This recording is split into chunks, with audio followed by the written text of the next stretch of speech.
Hi, my name is Alan Pettit. Welcome to a short film that means a lot to me, The Beatles, A Pilgrimage. During the last week before Christmas 2023, I travelled to Liverpool. I have made various pilgrimages in the past, but this trip was for me to honour and document a much more in-depth look at the history of the greatest band of all time, The Beatles. We start off with the first childhood home of one of the most important people of all time, John Lennon. John was born at the Liverpool Maternity Hospital on the 9th of October 1940. John was brought back here after his birth. Many members of John's family lived here at various times, including his granddad, his mother, and his aunts. The house is close to the Penny Lane area, John's primary schools, and the orphanage where his father grew up. John lived here from 1940 to 1942.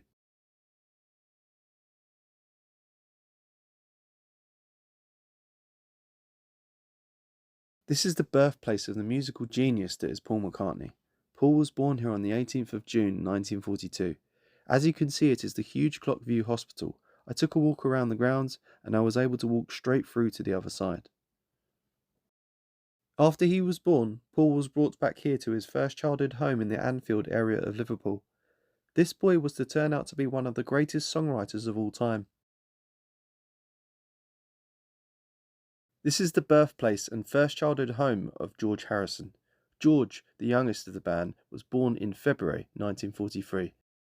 I've been here before, but every time I visit, it's so fascinating how it's tucked around the back of a mechanic's yard and walkway of houses that face a main road. It feels like this hidden away road would have had a real sense of community for young George, who was to go on to be recognised by the whole world.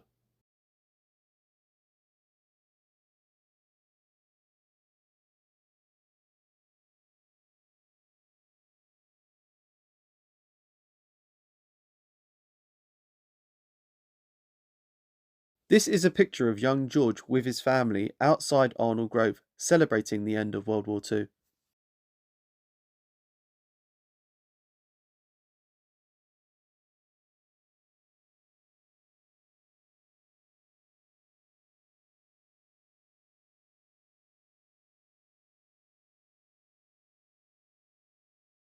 This is the birthplace and first childhood home of Ringo Starr.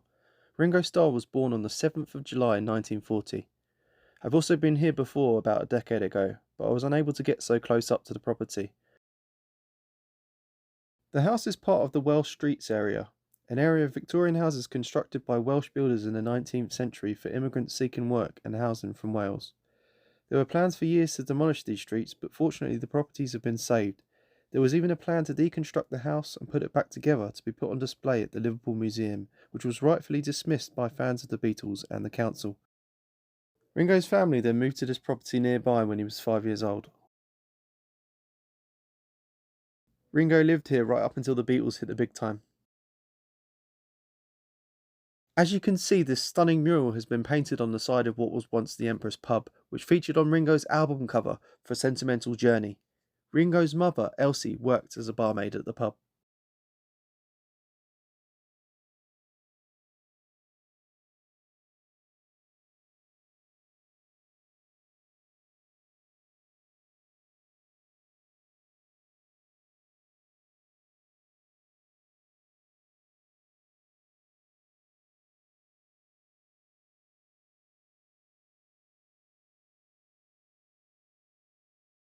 This dairy cottage belonged to John Lennon's uncle, George Toogood Smith. John lived here briefly in 1942 with his mother and father. This was the only place he was able to live with both parents. Unfortunately, John had a very complicated childhood. I would suggest any fan to learn about John's childhood relationship with his family. This was John's first school for a brief period between 1945 to 1946 near the Penny Lane area and his first childhood home in Newcastle Road. John then transferred to Dovedale Primary School. John attended Dovedale, also near Penny Lane, from 1946 to 1952. This is very unique as it was George Harrison's first school. They were at the school at the same time, but there was a 3-year age difference. John's lifelong friend, Pete Shotton, also attended the school. George knew of John at this school as George's older brother was in the same year as John, but George and John did not bother with each other at this point. Now, this is a very significant place in John's life.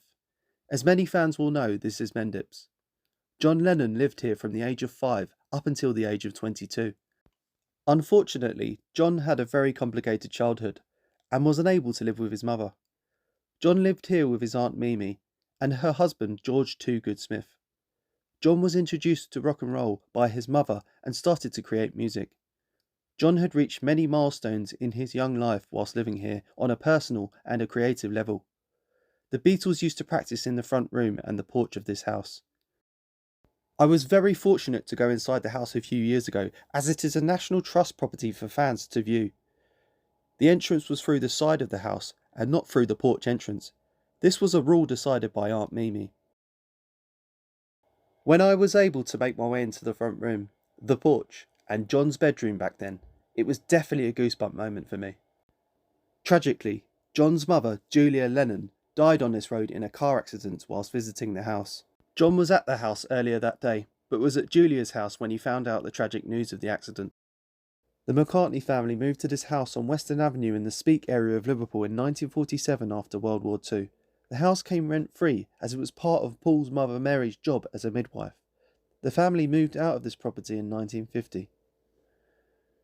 The McCartney family then moved to this address on Ardwick Road, also in the Speke area, after Mary resigned from her job. They lived here until 1955. They watched the Queen's coronation on their first TV set here. George Harrison's family moved into this property in 1949. It's also in the Speke area of Liverpool. George lived at this address from 1949 until 1962, just before the world was about to experience the band that would change the world. It was from here that George walked to the bus stop to take him to school at the Liverpool Institute. On this bus journey he would befriend Paul McCartney, who was also living in the Speke area. George's parents were very tolerant towards letting the quarrymen practice here. Now this is a very important place in the life of Paul McCartney, and also fans of the Beatles. I was very fortunate to spend some time in this National Trust-owned property a few years ago when I visited John's childhood home at Mendips. This place also gave me goosebumps, and I sensed so much history here. A very cosy, humble family home, where Paul wrote his first songs and some classic Beatles songs. Paul's family moved here in the Allerton area of Liverpool in 1955. Sadly, Paul's mother Mary passed away from breast cancer in October 1956, leaving a 14-year-old Paul devastated. Paul was living at this house when he met John Lennon the following year. Paul's father Jim was a keen musician and encouraged his sons Paul and Mike to be musical here by playing various instruments. When Jim McCartney was at work during the day, Paul and John would write songs in the front room here. This was a crucial place. Paul's bedroom was just above the front door. This house was where Paul got the inspiration to become a musician and lived here until the Beatles found fame as the greatest band of all time.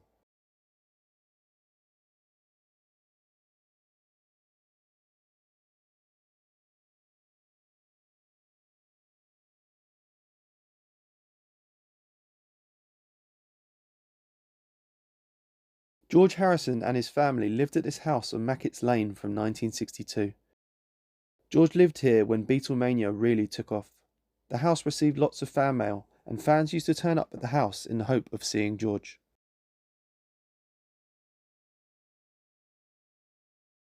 This place, very local to John Lennon's childhood home at Mendips, was a very emotional experience for me. Strawberry Fields. Made famous by John Lennon's absolute masterpiece of a song, Strawberry Fields Forever. For years the public had no access to this place. It operated as a Salvation Army home for children from 1936 to 2005. But the replacement gates remained after the closure of the children's home. Since the last time I visited, the whole place has now been developed for the public to now access the site. I was finally able to go inside and experience the grounds of where John Lennon used to jump over the wall to play and escape from the big wide world into his own childhood imagination. Inside I visited the beautiful museum about the history of the mansion that once stood on the site, the Salvation Army, the children's home, John Lennon's childhood, the creation of the song Strawberry Fields Forever, the piano that John Lennon's masterpiece Imagine was composed on, and a peace garden with the original strawberry field gates from John's childhood. It also has a training centre for young people with special needs. I have to say, for me, this is a truly magical, sacred place. I felt so much peace here that it brought me to tears. It has a sincere, heartwarming history. This place is one of my favourite spots in the whole world.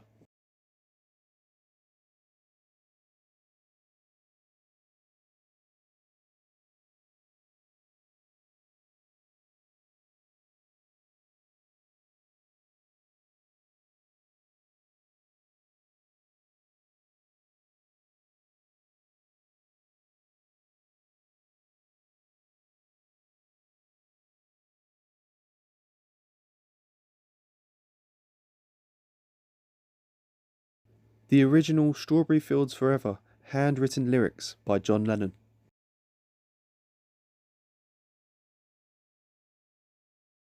The original Strawberry Fields Gates.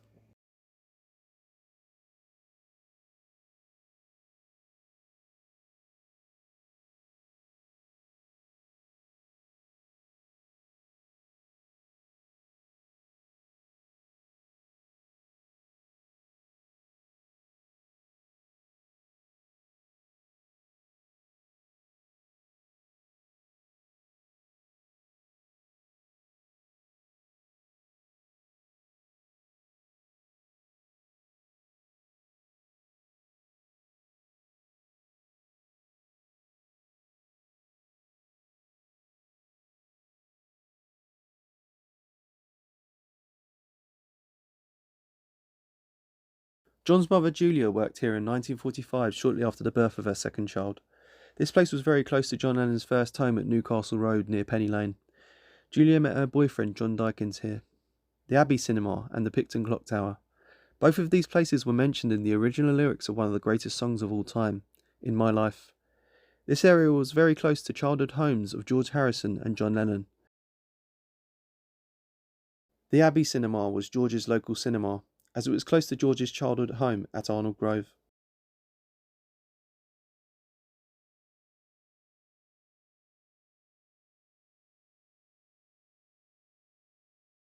Penny Lane is one of my favourite songs of all time. It's always filled me with happiness and emotion every time I listen to it. The song has always had a tendency to take me to a place before my time that feels like a childhood memory. In fact, as you may well know, the song references places on Penny Lane that are a memory of the Beatles' childhoods. Every time I have made my way here over the years, it makes me feel like I am deep within the land of the Beatles. I've found that over the years that there seems to be new stories and discoveries I've made that were significant places in the Penny Lane area that are linked to the Beatles. Dovedale School is on a road that is a turning off of Penny Lane, and John's first house on Newcastle Road is very nearby too. I even went for a drink on Penny Lane this time. There are plenty of significant friends and associates of the band that live close to Penny Lane. Also, there is of course landmarks like the fish and chip shop, the barber shop, and the shelter in the middle of the roundabout that were referenced in the iconic song. Walking down Penny Lane takes you back in time.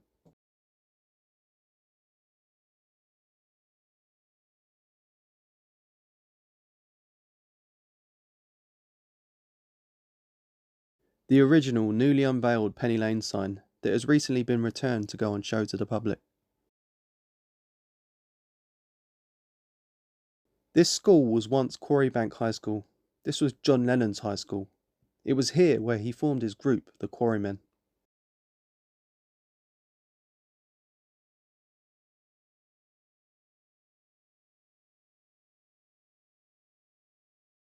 St Peter's Church, Walton. Walton is a suburban village where John Lennon grew up just outside of Liverpool city centre. John was once choir boy here and used to attend the church youth group on Sundays with his friend Pete Shotton. The church was at the heart of the Walton village community. This church, and in particular the church hall across the road, are extremely important places in the history of the Beatles.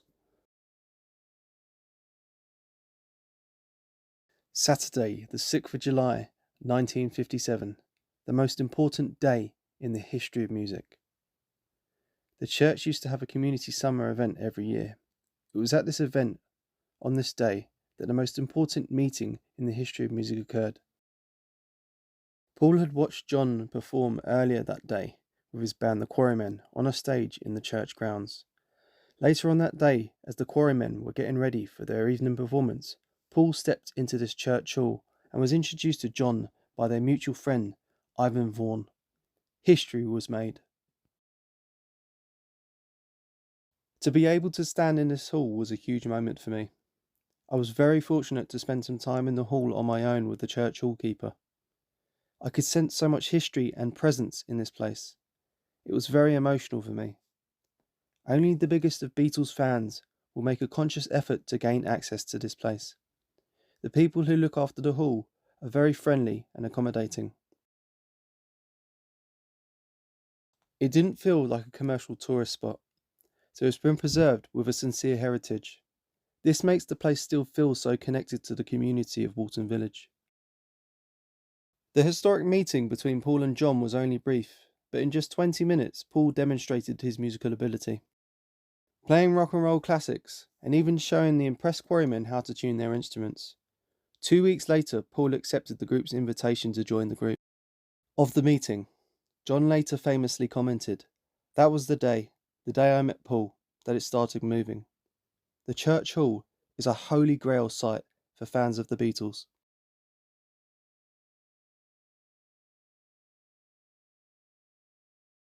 The Everyman Theatre, where John, Paul and George used to attend poetry readings. The Liverpool Institute. This was Paul McCartney and George Harrison's high school. They met on the bus on the way to this school. And directly next door, the Liverpool College of Art. John Lennon was accepted as a student of this college in the summer of 1957, and it's here where he met one of his closest friends, Stuart Sutcliffe, and his first wife, Cynthia Powell. John earned a bit of a reputation here. Philips Recording Studio. Philips Sound Recording Services was a studio in the house of Percy Francis Philips in Kensington, Liverpool. Between 1955 and 1969, Philips recorded numerous tapes and acetate discs for Liverpool acts, people, and businesses in a small room behind the shop his family owned. In 1958, or as some historians and witnesses have suggested, in the winter of 1957, the Quarrymen recorded their first record here. They recorded a cover of Buddy Holly's That'll Be the Day, and an original McCartney and Harrison composition, In Spite of All the Danger, sung by John Lennon in this studio. This place is iconic for fans that have heard those early recordings of the band that would change the world. Now this place is a holy grail in the story of the Beatles. It is common knowledge that in Liverpool the Beatles are rightfully associated with the Cavern Club, as that is where they played so many shows and were discovered by Brian Epstein prior to recording at Abbey Road and successfully becoming the biggest band in the world. However, any true Beatles fan will know that the Casbah Club in the West Derby area of Liverpool is where the band really started playing gigs to gather momentum in the Liverpool area before the days of them playing the Cavern. I was incredibly fortunate to enter this perfectly preserved club on my own with none other than the nephew of former Beatles drummer Pete Best and grandson of Mona Best. This place gave me goosebumps. I had my own private tour with Rogue Best Jr. The Casbah was painted by the band in order for them to get the place ready for its opening night.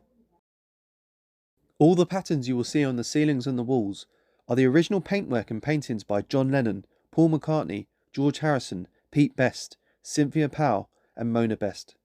The story of the Casbah Club is incredible. The Casbah Club operated from 1959 to 1962. Started by Mona Best after winning money on a horse called Never Say Die. She was also mother of the early Beatles drummer Pete Best. In the cellar of her family home, the Casbah was planned as a members-only club for her sons Pete and Rory and their friends to meet and listen to the popular music of the day. Mona came up with the idea of the club after watching a TV report about the Two Eyes Coffee Bar in London Soho where several singers had been discovered. Mona had booked the Les Stewart Quartet to play the opening night with George Harrison on guitar, but they cancelled the booking after Stewart and Ken Brown had a quarrel. Les Stewart was angry that Ken Brown had missed a rehearsal because Ken Brown was helping Mona to decorate the club. As 300 membership cards had already been sold, George Harrison said that he had two friends in a band called the Quarrymen. John Lennon, Paul McCartney, George Harrison and Ken Brown went to the club to arrange their first booking, to which Mona agreed, but said she needed to finish painting the club first. All four took up brushes and helped Mona to finish painting the walls with spiders, dragons, rainbows and stars.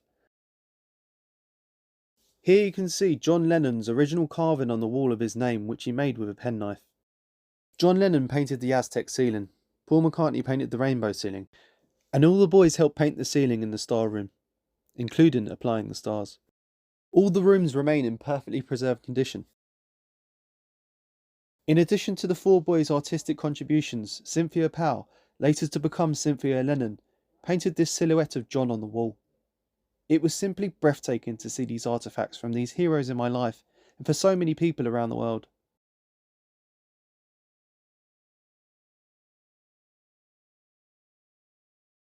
This is the small corridor area where the band played when the club opened and for the early shows they played there.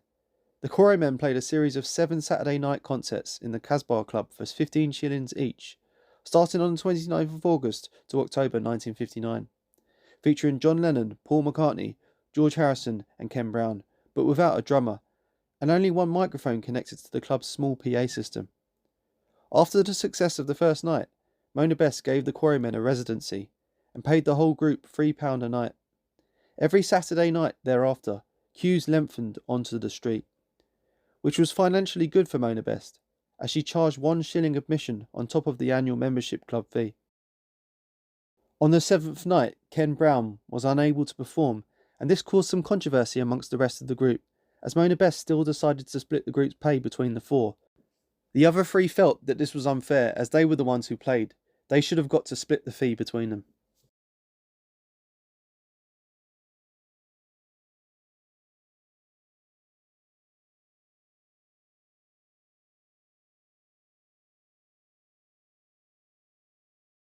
Stuart Sutcliffe owned this acoustic guitar in 1959 whilst at Liverpool College of Art. In that same year, Stuart sold a painting at the John Moore's Liverpool Art Exhibition and was encouraged to buy a bass guitar by the band, replacing his acoustic guitar in the process so he could join the band as they needed a bassist. Pete Best's audition to join the Silver Beatles took place in the Blue Angel on the 12th of August 1960. The Jacaranda became a key base for the band. It was here that John Lennon wrote one of his earliest songs, One After 909, with the group playing several performances as the Silver Beatles, and also using the venue to audition drummers. The restored murals by Stuart Sutcliffe and John Lennon can still be seen there today. Hamburg was really where the Beatles relentlessly honed their craft. The Beatles made a total of 5 trips there. The Beatles arrived in Hamburg, Germany in the early evening of the 17th of August 1960 for the first of 48 nights at the Indra Club on the Grosser Freiheit Street. The group performed at the venue for 48 nights, ending on the 3rd of October 1960. The venue was owned by Bruno Koschmider, a local club owner who also owned the Kaiserkeller. The Beatles first met Astrid Kircher in Hamburg, who was instrumental in their adoption of the mop-top Beatle haircut.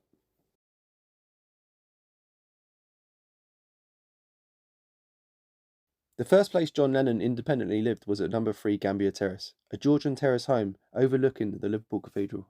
He shared this flat on the first floor with Stuart Sutcliffe and another student from the nearby College of Art called Rod Murray and various others for about 4 months in 1960, shortly before the Beatles went to Hamburg.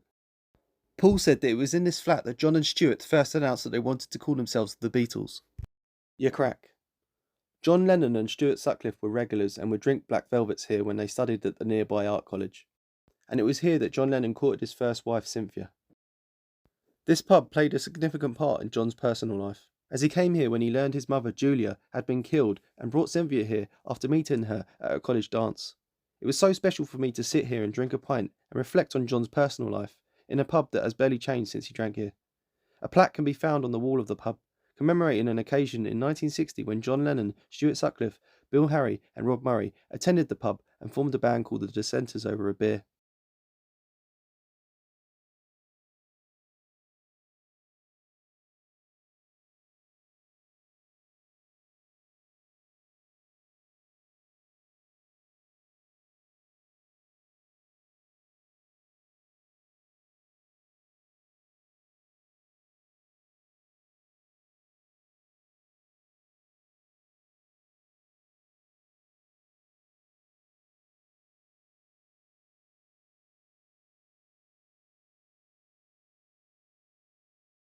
The Philharmonic Dining Rooms was John Lennon's favourite other pub in Liverpool. This building is stunning. The interior was so eye-catching. John once complained that the price of fame was no longer being able to drink here.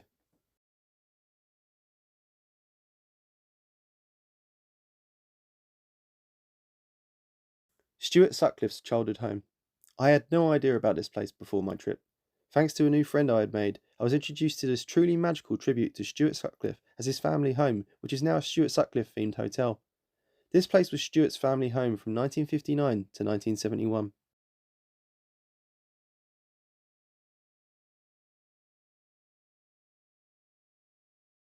A talented artist, Stuart Sutcliffe left the band in 1961 to pursue a career as a painter in Germany, whilst the band were touring in Hamburg. On the 10th of April 1962, Stuart Sutcliffe died in the arms of his fiancée, Astrid Kircher. When the band returned from Hamburg to the Casbah Club on the 17th of December 1960, Mona's son Pete Best had established himself as the group's drummer. By now they were billed as the Beatles, and the stage had been moved into the much larger Spider Room. After several weeks performing in Hamburg, Germany, under their new name, this was the first time the group had performed in England as the Beatles. Another claim to fame for this historical club. It felt so special for me to be able to witness this place.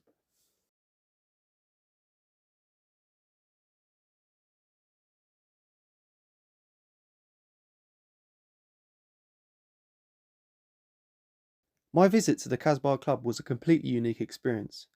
I had to pay Rogue Best Jr. in cash, but didn't have any cash on me, so he even gave me a lift to the local cash machine after my tour. It was like a dream. An original microphone that the band used at the Casbah Club, and also Paul's bass speaker that was used at the Casbah Club in 1961. My Bonnie was released in October 1961. It was the Beatles' first commercial record, recorded in Hamburg. It features Tony Sheridan on lead vocals, with the Beatles performing backup vocals. It was a record that brought the Beatles to the attention of local shop owner Brian Epstein, after a local fan went into Nems and requested a copy of the single. It was Ashton Kutcher who met the Beatles in Hamburg airport 3 days after Stuart Sutcliffe's death to tell them of their former bandmate who had died of a brain hemorrhage. This had a profound effect on John Lennon. Ah, Matthew Street. What a place. So vital in the history of the band. The heartbeat of the city for when the Beatles were really making a name for themselves. The Cavern. According to the club's resident DJ, Bob Wooler, the Beatles made 292 appearances at the club between 1961 and 1963, culminating in a final appearance at the venue on the 3rd of August 1963, 1 month after the group recorded She Loves You, and 6 months before their first trip to the United States. The Cavern Club at 10 Matthew Street, in Liverpool, was the venue for where the Beatles' UK popularity started. John Lennon, Paul McCartney, George Harrison, and Pete Best were first seen by Brian Epstein at the club. Epstein eventually became their manager, going on to secure them a record contract. Best was replaced by Ringo Starr on the 16th of August 1962. Fans who regularly flocked to the Cavern loved seeing the band play there. This really stirred up a massive amount of momentum for the band to go on and be embraced by the whole of the UK and to be discovered by their manager Brian Epstein. I have visited the Cavern many times, and although the entrance is in a different place, or the club is not in its exact same position on Matthew Street, the club still does cover some of the club's original footprint. It always feels so special to be inside the Cavern, or even just to walk down Matthew Street. This place was a regular venue for the band to make their name in the heart of the city. To be underneath the street, and to feel the Cavern's closed-in structure, it makes it feel like such an intimate venue. It captures the imagination of fans who really love the Beatles. The club also has some incredible original artefacts relating to the band.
The Grapes pub on Matthew Street.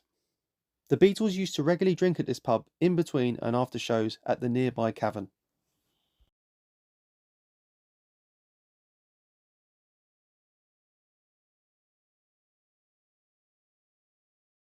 The White Star, another local pub to the cavern. This pub has a big connection to the band. The Beatles used to meet their first manager Alan Williams here in this back room to get paid. The name is linked to the White Star shipping line, for which John Lennon's dad, Alfred, and George Harrison's dad, Harry, both worked for as stewards for the route between Liverpool and New York.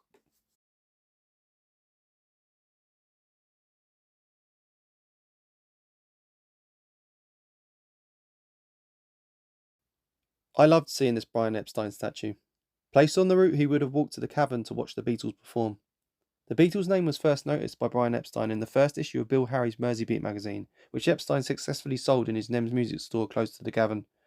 On numerous posters around Liverpool and on the front page of the second issue of Merseybeat before asking journalist Harry who they were. Epstein had grown curious about the group after hearing the mention of their name in several places. On the 9th of November 1961, the Beatles performed a lunchtime concert at the Cavern Club. Epstein and Taylor were allowed in without queuing.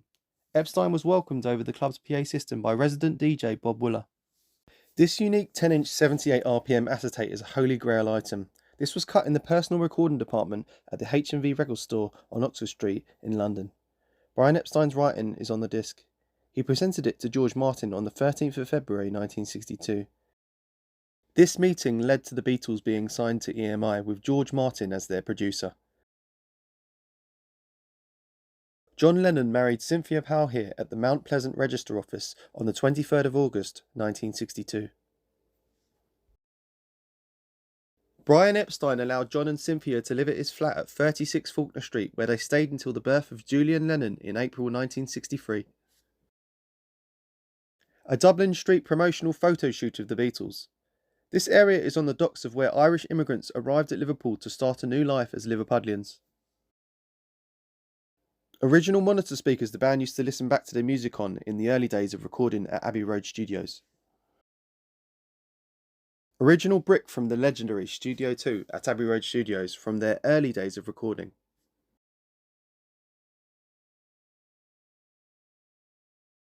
John Lennon's mouth organ from the early days.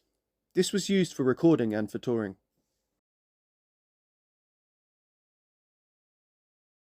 The excellent Beatles Story Museum. This place has an audio guide that is narrated by John Lennon's sister, Julia Baird, but more on that later.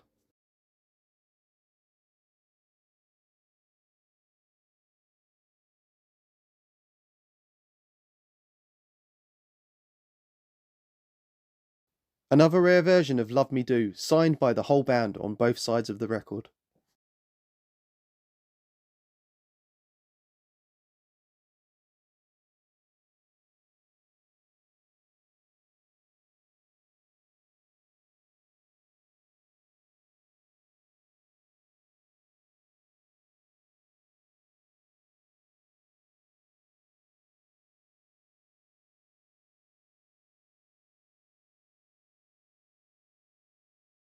The Beatles had a photo shoot on the Victoria Monument in Derby Square, Liverpool, February the 1st, 1963.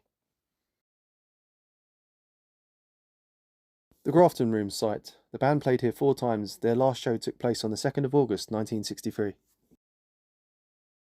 The band also played at the venue next door, the Locarno Ballroom, on Valentine's Day 1963.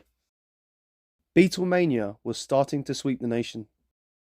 Beatlemania was a magical time for people. The nation fell in love with the band. As you know, girls all over the country would scream at the band's presence. Original signatures of the band to a fan who became a girlfriend of George Harrison. I always get chills from seeing their signatures together. What an amazing time that must have been.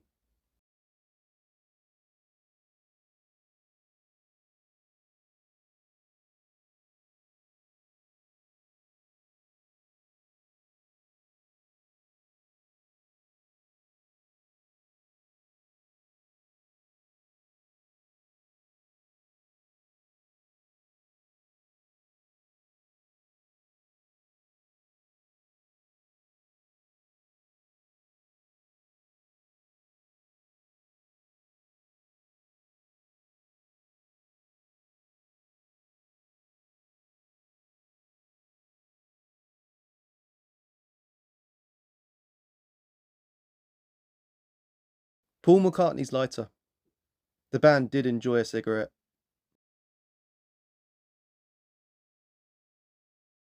John Lennon's drink flask.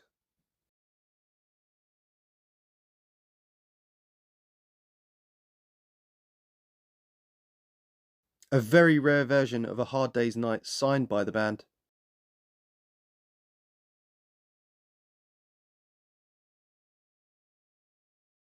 The Beatles first arrived in the US on the 7th of February 1964. They were adored by their fans as soon as they arrived. The Beatles' first live Ed Sullivan performance was aired on February the 9th, 1964. 73 million people were reported to have watched, a record at the time. The Beatles now became world famous on this visit. On the 10th of July 1964, the Beatles arrived in Liverpool for a civic reception at Liverpool's Town Hall, as well as holding the northern premiere of A Hard Day's Night. They were met with a raucous reception and adored by the city of Liverpool. This was the long-awaited return of the Fab Four to their home city. It brought chaos as hundreds of thousands of fans took to the streets to greet them as they returned from the US. Some more iconic sets of full band signatures.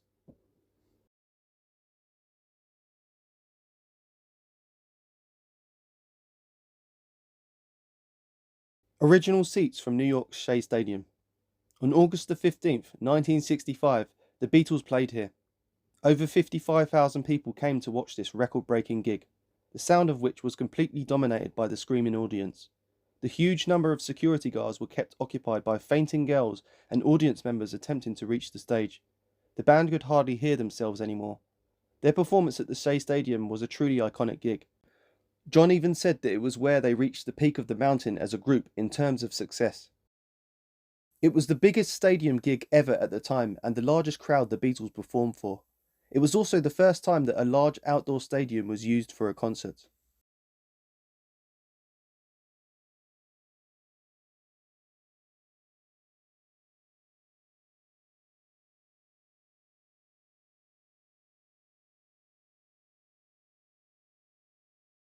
The classic Revolver album. A signed copy of Revolver by the album's artist and friend of the band, Klaus Voormann. A ticket from the Beatles' last concert at Candlestick Park in San Francisco on the 29th of August, 1966. By this time, the band had grown tired of touring and could no longer hear themselves as musicians, so they decided to quit touring to focus on recording music. A move I have always loved about the band, because at the end of the day, it should always be about the music. This decision resulted in them releasing some of the greatest songs and albums of all time. The Beatles released Strawberry Fields Forever and Penny Lane as a double A-side on the 13th of February 1967. In my opinion, the greatest double A-side of all time.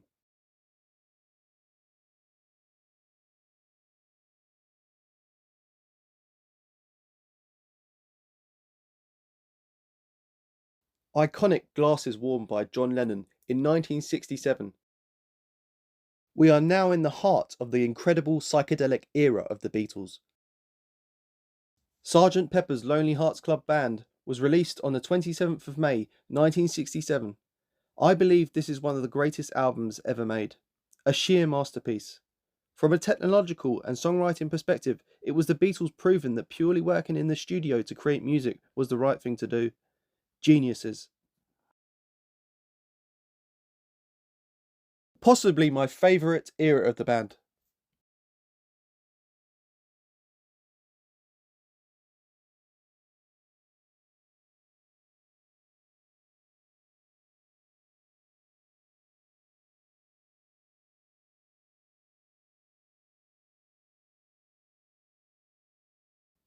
Medals the Beatles borrowed to wear for the cover of Sgt. Pepper's Lonely Hearts Club Band.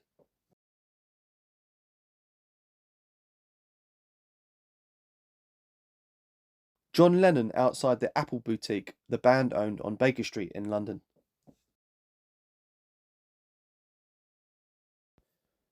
The Beatles' wives and George Harrison's sister-in-law for an article.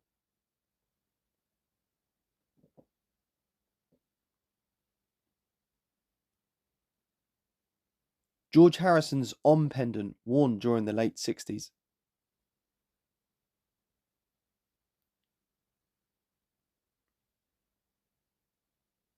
Jewellery worn by the band between 1967 and 1968. I adored the Magical Mystery Tour album as a kid. I loved the psychedelic sounds on the album. It was one of the first albums I bought with my own pocket money. Musically, 1967 was a legendary year for the band. I've been on this bus that pays tribute to the bus from the film for this tour of the Beatles' locations around Liverpool. The Beatles' trip to India to visit Maharishi Yogi to take part in a transcendental meditation training course at the ashram of Maharishi Mahesh Yogi in 1968. The Beatles had intended to join the Maharishi in India soon after attending his seminar in Bangor, Wales in late August 1967. Their attendance at the seminar was cut short by the tragic death of their manager Brian Epstein, after which they committed to making the television film Magical Mystery Tour. Whilst in India, John Lennon, Paul McCartney, and George Harrison wrote many songs, and Ringo Starr finished writing his first. 18 were recorded for the Beatles' The White Album. 2 more songs appeared on the Abbey Road album. Others were used for various solo projects. It was a prolific time of songwriting for the band. Yellow Submarine, a stunningly colourful animated family film that captured the psychedelic sounds of the Beatles. Growing up, I loved this film.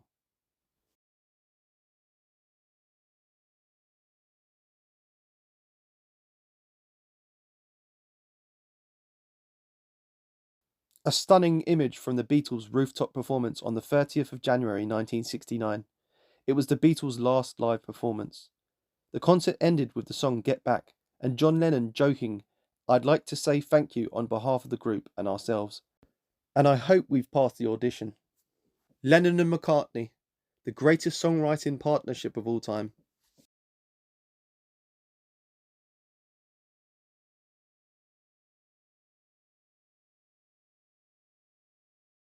John Lennon wore these glasses whilst composing his song Imagine.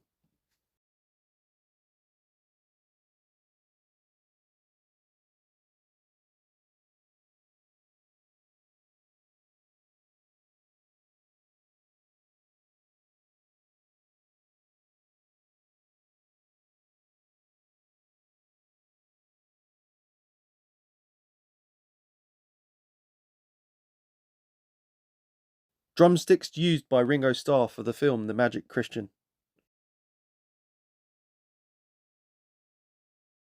It was very emotional to see this. John Lennon's last piano. The world was robbed of one of the greatest people of all time. Ringo Starr's drum kit from the deeply emotional concert for George. George Harrison is also one of the greatest people of all time.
I was given this book on this trip to Liverpool by a new friend I made there.